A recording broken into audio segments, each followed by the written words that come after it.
All right, guys, this is my album of the week. And the reason why is because it's a release anniversary. Released on this day, October 19th, 1993. I was 16 years old. Pearl Jam versus. I know they have reissued this record. See the back there. But this is my original pressing, man. I got this when I was 16 years old on release day, October 19th, 1993. It's still in really good shape.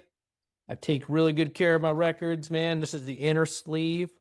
I'll put it on Instagram so you guys can check it out too. It's an OG original pressing. The record's still in really good shape. No scratches, none of that. It's a gatefold.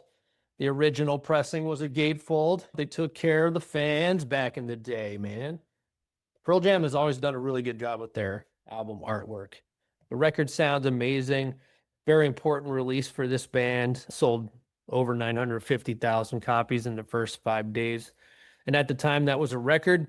I don't think that record got broke again until Limp Bizkit released a record several years later, but that was a big deal for them. This album smells like the 90s.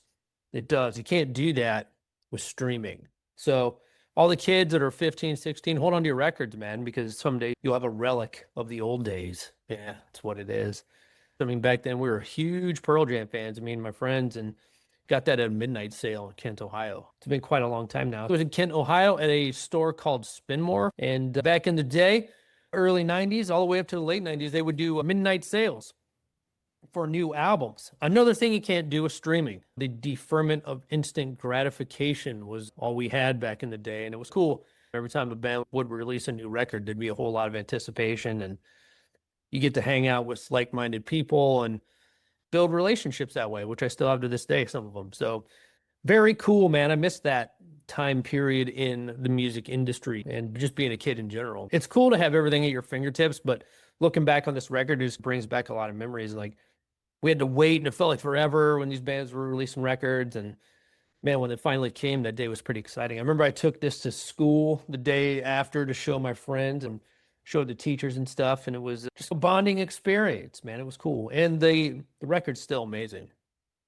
I mean, produced by Brendan O'Brien. You can't go wrong with that. The guy's a superstar, and he was even making a name for himself in 1993 at that point. I have not heard the remaster, but I'm sure it sounds good on 180 gram. This is not 180 gram. This is standard vinyl. So again, that's my original pressing from 1993. I also have Vitology from 1994, an original pressing. I've had these records longer than I haven't had them at this point. It's pretty wild. But yeah, big Pearl Jam fan back in the day. I still have the first 7 records on vinyl, and those are my favorite, so I'll keep those until the end of time. But yeah, great record. What songs are on here? Go, Animal, W.M.A. Dissident, Daughter, of course. Indifference, Drop the Leash, Rats, Blood.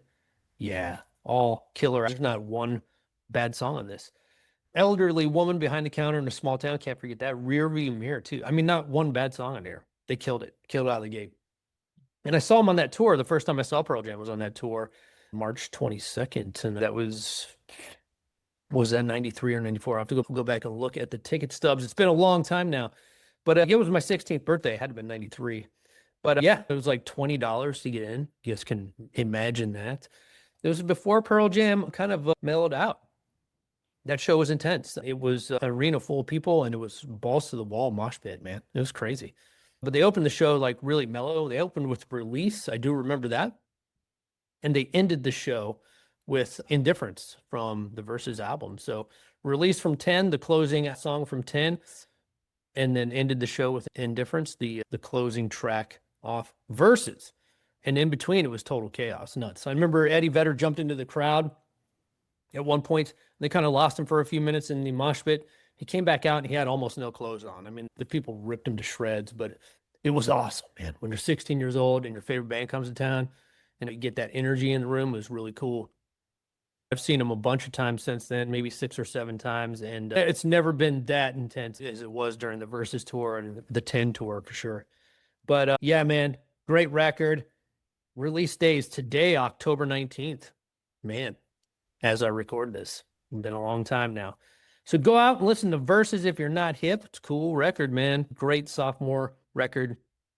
They obviously didn't have the sophomore curse. This was a hugely successful album. I think it sold something around 8 million copies worldwide at this point in the game. Not quite as much as 10, but pretty close. Can't bitch about that. Really good stuff.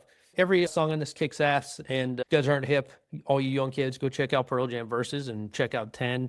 Check out their first 7 albums. That's what I recommend. They're all great. All the 90s records are amazing. So Versus, what a killer album. Brought back a lot of memories.